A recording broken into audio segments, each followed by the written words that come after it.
Hello, everybody. This is Sinema77, horror and cult film lover, and today we're going to be talking about the I Know What You Did Last Summer collection. This is the DVD set, has all three movies in the trilogy. I think it goes like that. Anyway, I got this for $3, and truth be told, I mean, here's going to be the thing. I'm pretty sure that within the next year or so, I think we can all count on that there's at some point here pretty soon, we're going to get a release or a notice from Scream Factory saying that, maybe not the third one, but the first two are definitely going to be coming out on Blu ray with new interviews and all that other kind of stuff. And like I said, honestly, I paid $3 for this, and that's all I'm going to pay for it. I have to admit, I love slasher movies, but this set I never cared for. I paid $3. Kind of felt like that was a little more than I should have paid because I got the Urban Legend trilogy over there, and I did a video on that where I talked about I wasn't big on those movies either, and those movies all three of those together I only paid $1.50 for, and I have no intentions of paying $35 for the Scream Factory Blu-rays for Urban Legend 1 and 2. So it's like when these come out on Blu-ray from Scream Factory, I'm sure within the next year or so, there's no way I'm going to pay $35 for these either. It comes with all three movies, as I already showed you. And I think the thing that bugs me about this the most is like this had the potential, it could have been a very good series of slasher movies.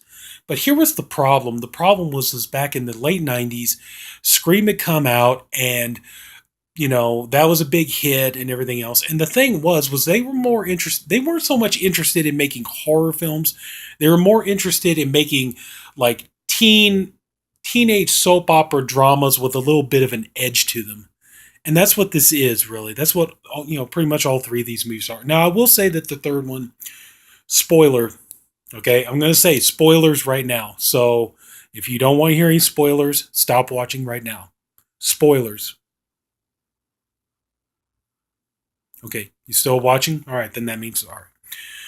So anyway, the thing is by the time you get to the third movie, what ended up hurting this was that the third movie did what they should have done in the first movie, and it was kind of the same thing with Urban Legend as well.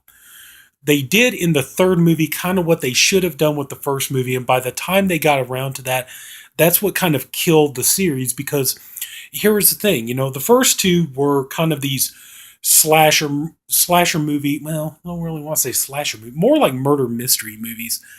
And the whole thing was about, who was the killer, why were they doing it, because usually a slasher movie, this is just me, this is my opinion. Okay, you're talking about, a guy who grew up during the 80s, the late 70s into the 80s. So to me, slasher movies are Friday the 13th or Halloween, Texas Chainsaw Massacre, Nightmare on Elm Street, Child's Play, and so on, so on. So it's like, to me, these are more like whodunit murder mysteries. They're not really slasher movies, because a slasher movie is usually, that's like another thing though too. It's like when somebody gets killed in these movies, I'm sorry, I know I'm kind of all over the place here, but I'm gonna try to make more sense. But the thing is like usually in a slasher movie, part of what made a slasher movie good was it wasn't that you wanted to see people get killed. It was more that you wanted to see, you wanted to see a magic show. And that was the thing. Was back in the day when you had like guys like Tom Savini doing Friday the 13th parts 1 and 4, or you went to go see Halloween or something like that. Part of the fun was it wasn't that you wanted to see people get killed. You wanted to see amazing special effects, and you didn't know how they pulled it off. And that's what made those movies fun. It wasn't you wanted to see, like like in part 4 of Friday the 13th. You didn't really so much want to see Crispin Glover get a meat cleaver to the face. You just, it was all the magic trick part of it. And you were like, it was amazing because you didn't know how they did it. Nowadays, all the tricks and stuff. And it's like nowadays, they don't even bother to do that because now it's all CGI and stuff like that. But Yeah, but I mean that was part of the fun of it. Was it was always like they were trying to come up with interesting ways of killing people, and there was always trying to be this you know that was kind of the thing though too. Is like these movies had a little bit of a hook to them. No pun intended, because hook, fisherman hook guy here. But what I mean is, it's like what really kind of made Halloween stand out was the idea that in the original Halloween, Michael Myers was meant to be the boogeyman. He was meant to be the devil. He was meant to be evil incarnate. He was meant to be all the evil in the world, and that's what made that work, and in the fact that it tied into the themes of Halloween. Um, Jason, Friday the 13th worked because the whole idea was, it was an interesting concept. Here was a mother who murdered camp counselors because they let her boy drown. And one of the counselors turns around and she kills the mother by cutting off her head. So then the idea for the following movies from two on was that Jason was kind of this ghost. He was kind of this urban legend. He was kind of this phantom that haunts Camp Crystal Lake, and anybody that goes in there, is going to run into him and they're going to die a gruesome death. Then you had like Freddy Krueger, the whole idea of, Freddy Krueger was a child murderer who murdered children. Then he was burned alive by the angry parents. So now he comes back to torment those parents by going after their children in their dreams. So, I mean, all these things had something kind of going for it, where this one, it could have done that. It could have done that with the whole revenge thing, the whole revenge idea, but it didn't. The Like I said, the first two movies, they're basically they're murder mystery movies. You could have really have done this whole character of the fisherman as the supernatural entity that comes back and like does bad things to teenagers doing bad shit or whatever else. They could have done that, and that's what they. It seemed like that's what they tried to go for by the third movie, but it failed because you had the first two movies, which, like I said, were kind of more like whodunit murder mysteries. So by the time you get to the third movie, where it's like, oh, now it's a supernatural being, and the supernatural being can kind of come and go, and now you create this urban legend of the fisherman and stuff like that. It's like, well, you kind of waited too late, and that's why the series ended with this. And now, from what I hear, they're talking about they want to reboot it again. So it's like they may do that. They may come back with a reboot and say, well, we're going to do that, right from the get go. But that was the problem, and they did the exact same thing about with urban legend. See, the thing about like urban legend was it had the potential to. I think if they had started off this way and gone with it, they could have done something really, really great with it by having the idea of these urban legends coming to life and going after people and stuff like that, like the legend of the hook or the legend of the babysitter, the calls coming from inside the house, or so on, the golden arm, so on, so on. You could have done a series of movies based on the old urban legends. That would have been far more interesting than it just being another slasher movie. And all urban legend turned out to be was it just turned out to be um you know let's do Scream, but instead of horror movies, it's urban legends this time. But by the time you get to the third movie, it's like, well, let's have the whole idea of an urban legend come to life. And it's kind of like, well, that's kind of what you should have done from the get go, because when you wait until the third movie to do that, it's all like, that's not any better than what they tried to do when they did Halloween 3, you know, which I like Halloween 3, by the way. But just the idea that you wait to kind of change up the whole formula by the third movie, that's when it doesn't work, because you've kind of already established what's going to happen with these movies. And so, and just too, it's like also too, you kind of started getting into this area of, that was the thing, when you started in on movies like Scream and that led into this and Urban Legend and so forth. The problem was that, the characters started to become unlikable. And you didn't really relate to them, and the characters were, I don't know how to say it. The characters were kind of smug and seemed full of themselves, so they were kind of harder to relate to, where like in the 80s slasher movies or 70s slasher movies, I mean, the whole idea was you had these characters that, they were just teenagers or young college kids trying to have fun. They were just trying to enjoy life. They were just trying to live it up and embrace life and have fun with it. By the time you start getting to movies like this, you get characters that are really, you can't really relate to them too well, and they're not particularly likable. And these movies definitely have those characters in them because, all right, let's go to the first movie. Okay, you got the first movie, you got the four characters, you got, Jennifer Love Hewitt, Sarah Michelle Gellar, Freddie Prinze Jr., and Ryan Phillippe. You got these four characters, okay, and they're out doing their thing. They graduate high school, they're getting ready to go to college, all this other kind of stuff. So they're out driving on the road, and they hit a guy. Turns out looks like a fisherman because they live in this fishing town.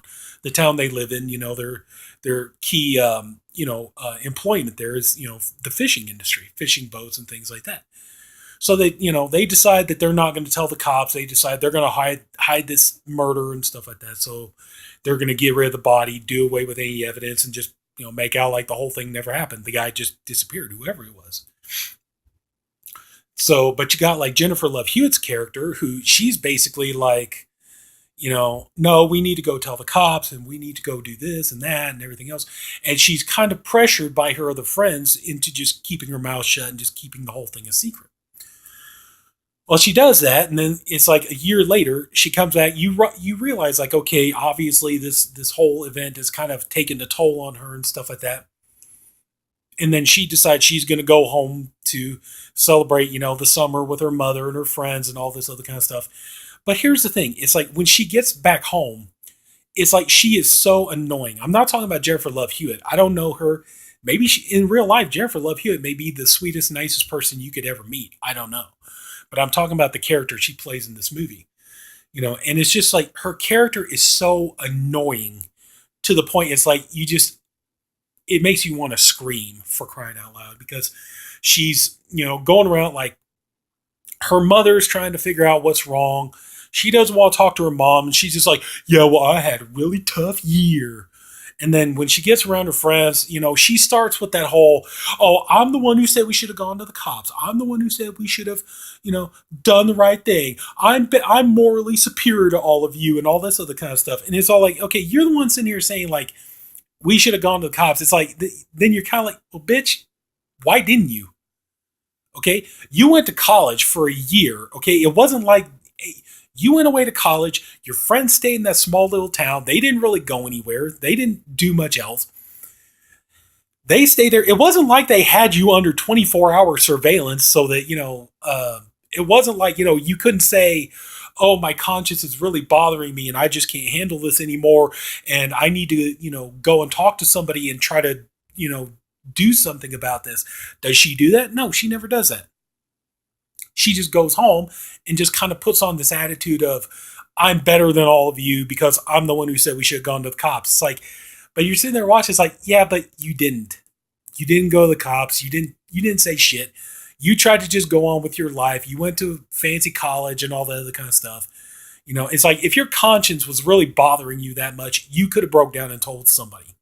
You could have had something done about this whole thing, but you didn't do it. So it's like you got characters like that. Then you got like Ryan Phillippe, who, I mean, this guy, he's like the guy in horror movies and slasher movies. You're just waiting for him to get killed. You just want him to get killed. You're kind of like, that's all you're waiting to see. Just please hurry up and kill this douchebag.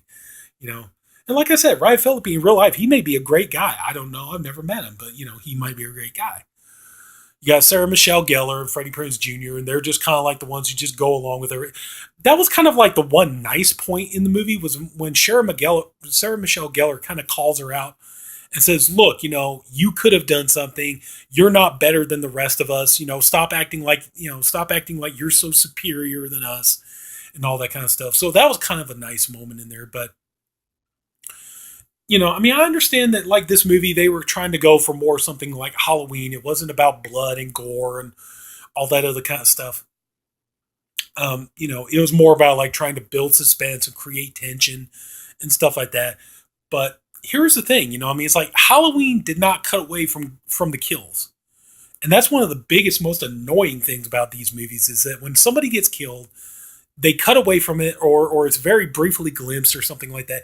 It's like in the first movie, they kind of did like the Psycho thing where it's like, let's show one violent murder and then the rest of the movie can be pretty much murder free. So That's kind of what they did with that. And then, it's like when Sarah Michelle Gellar's character gets killed or Ryan Phillippe's character gets killed, they cut away. You see very little, if anything at all.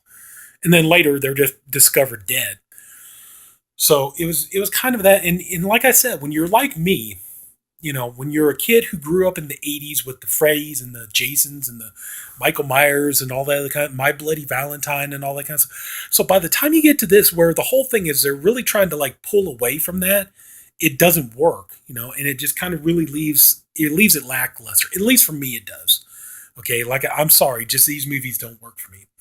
Then we get to the second movie, I Still Know What You Did Last Summer. But see, here's the thing. Okay, I'm sorry. Going back to the first movie, here's the thing. You could have had in the first movie, you could have had that the killer turned out to be like the spirit of the man that they killed coming back to get revenge on them. Then you could have built the other movies on that. But no, they decided no, the killer's a real guy. He's still alive and he's trying to get revenge. So they kill him again, but he just keeps coming back. And then it's like in the second movie, it gets I Still Know What You Did Last Summer. It's completely ridiculous because somehow this guy is he's able to hide the identity of his son, and it's amazing that Jennifer Love Hewitt, in all of her research trying to find out who the guy was, I think the character's name was Ben Willis, but as I trying to find out everything about this guy, she never comes across the fact this guy ever at one time had a family or a son, much less that she would end up going to college with him and all this other kind of stuff. And then, in the second movie, you got basically kind of like Freddie Prinze Jr. is kind of like doing a Dick Halloran from The Shining. He's stuck over here. They're stuck over there. He's trying to get to him so he can save him and get him out. But it's like she goes with her friend Brandy, which, I mean, at this time, that was kind of the thing. It changed later on, like with Freddy versus Jason or Halloween Resurrection or something like that. But it was like at this time, that started becoming a trend in some of these movies was let's put these hip hop stars in there and, we're not going to kill them off, obviously. And Brandy was a big star at that time. So they're like, well, we're not going to kill her off, but, so she somehow this Ben Willis is able to rig a radio contest so that she could win this vacation to go to this Caribbean resort. And apparently Ben Willis spent a shit ton of money just to get his revenge on them by paying for these resort rooms and stuff like that. So, apparently when they hit this guy with their car, apparently this guy must have suffered some real brain damage or something. Because it's like, really, you're going to sit there and what do you do? Do you go working back on the boats and stuff and like saved up all his income and everything else just to plot his revenge? And did his kid do the same thing? Hey son, let's put our money together and we can pay for these rooms in the Caribbean. You could go have a vacation. We'll kill these kids. So it's like that there just kind of. And I think one of the biggest, most cardinal sins of I Still Know What You Did Last Summer was the fact that you take Jeffrey Combs, Herbert West himself, and you give him shit to do. I had the same complaint with Urban Legend because it's like you take Robert Englund, Brad Dourif, and Danielle Harris, and you give them nothing to do. They show up, say a couple of lines, and they get killed, and that's all they do. This movie, this one here, I Still Know What You Did Last Summer, this did the same thing. And it's like, you got the feeling like that was the case of the filmmaker like trying to pander to the horror audience and say, hey, look, horror fans, you could come see this because we got Herbert West, the reanimator, in here. Yeah, he's in for like a couple of seconds. He says a couple of lines. Then later on in the movie, he's discovered dead. So you take Jeffrey Combs, who is brilliant, by the way. Go watch the Masters of Horror episode, The Black Cat, where he played Edgar Allan Poe. That performance is nothing short of brilliance. Go watch even the episode of Stand Against Evil where he showed up. He was so much fun to watch in that episode. He steals that episode that he's in there. Same thing for the movie Would You Rather. Go watch Would You Rather. Jeffrey Combs is killing it in that movie. Not to mention, the Reanimator movies and From Beyond. You take an actor like Jeffrey Combs and you give him 2 lines and make him walk away, and then later on just turns out that he's dead. So it's like, oh, bullshit. Sorry, but. So anyway, it's like they get there. Yeah, a couple of death scenes. I think Mickey Pfeiffer had like the most gruesome death scene. And again, it's just Jennifer Love Hewitt. Her character is just annoying as shit, and just kind of like, eh, I'm sorry. I know there are much more informed, better reviews of these movies of what I'm doing, but then it's just of course you got Brandy. You're not going to kill her off. Everybody knew that at the time, and so anyway, so yeah, you got the second movie, and then it's like he comes out and kills them again, and all this other kind of stuff. Then it's like by the time you get to the third movie, now you set up the movie to where the movie is kind of a sequel, but slash it's kind of a reboot of the first movie, where you got a new group of kids and an accident happens, and they decide they're not going to come clean, they're going to cover it up, and a year later, stuff starts going down. They start receiving messages. I know what you did last summer, all that stuff. Then it's kind of like you're trying to figure out who the killer is and everything else. And Brooke Nevin, I got to give her credit. She was a good female lead. She did a good job. I'm always going to remember her as the daughter in the comebacks, though. You know, I'm sorry, just me. When I think of her, when I think of Brooke Nevin, I think of the comebacks. Sorry, that's just me. But it had a good idea, and then when you realize that the killer is actually the ghost of Ben Willis from the first two movies, and then now he has become this true urban legend, and he's come to life, and he takes revenge and everything else. It's kind of like, it's not a terrible idea, but like I said, that's what you should have done with the first movie, because you kind of changed the whole dynamic of the first two movies, and by the time you get to it, everybody's kind of expecting a certain formula with these movies, and then when you stray away from that, it pisses people off. Hence, this movie didn't do so good. I don't even know. I don't even think this movie even got a theatrical release. Did it? Or was this movie? I'll always know what you did last summer. Did this ever get a theatrical release, or was this just like a direct to DVD sequel? Because I don't even remember if this movie ever came out in theaters. To be honest with you, but anyway, doesn't matter. Yeah, just. But it's like by the time, it's like, and actually I kind of prefer this one out of the three, but that's not saying much. That's like another thing too. There is a little bit more of a gore content in the third movie. The one thing I do not care for, obviously this movie started coming out in the late 2000s because it has that kind of, music video chop socky editing that a lot of people hated, a lot of shaky cam, a lot of this quick cuts and everything else, not really showing much going on. You don't really see like the kills. You more see the aftermath of the kills, that kind of thing. And so yeah, it's just kind of like by the time they get to it, like it didn't work. So now that's my understanding. Is like right now they're talking about they're going to reboot the whole thing. But anyway, though, it's like I don't know. They would really have to like kind of make this more. That was the thing. I mean, this was the thing. This was a product of 90s horror movies or 90s slasher movies where the point was that when after Scream, they realized like they didn't want to make movies for horror fans. They more wanted to make movies for teenagers, and they wanted to make these kind of what they considered smart horror movies that people who don't go watch horror movies would go and see. And this is a product of that. The problem is though, it's like you end up with movies that they're not particularly entertaining. They don't hold up over time. There's not really any scare value to them. I mean, I know guys, honestly, I hate to say it, I know guys who sit there and say they like these movies just because their wife or their girlfriend does. And they're afraid if they say they don't like them that, they're not going to get laid. So, I mean, that's just kind of it, So just to me, I'm sorry, I don't care for these movies. I have them. Like I said, this is it for me. I'm not, they come out next year and say, oh, we're putting, the first two movies out on Blu-ray and they're going to be like $35 a shot from Scream Factory. I'm not buying that. I'm sorry. I just don't care enough about these movies to do this, so yeah, I'm sorry. I don't care for these movies. I never did. I'm just not really a big fan. This is it. Like I said, I paid $3 for this. As far as I'm concerned, that was $1.50 too much. So yeah, but I have a lot of the, so I mean, I did watch these, I wanted to make an informed decision before I did this. I didn't want to get on here and just start screaming, raising hell, but I don't care for these movies. I never did. So anyway, yeah, that's going to wrap it up. I'm sorry about the rant, but yeah, I'm sorry. I just can't really see myself Yeah, I know what you did last summer. Missed opportunity. Could have been a really good slasher series and everything else. It's like now if they reboot it, they'll make it more gruesome. They'll try to make it more intense and stuff like that. But yeah, this here, like I said, just mostly it's just you know teenage kind of soap opera movies.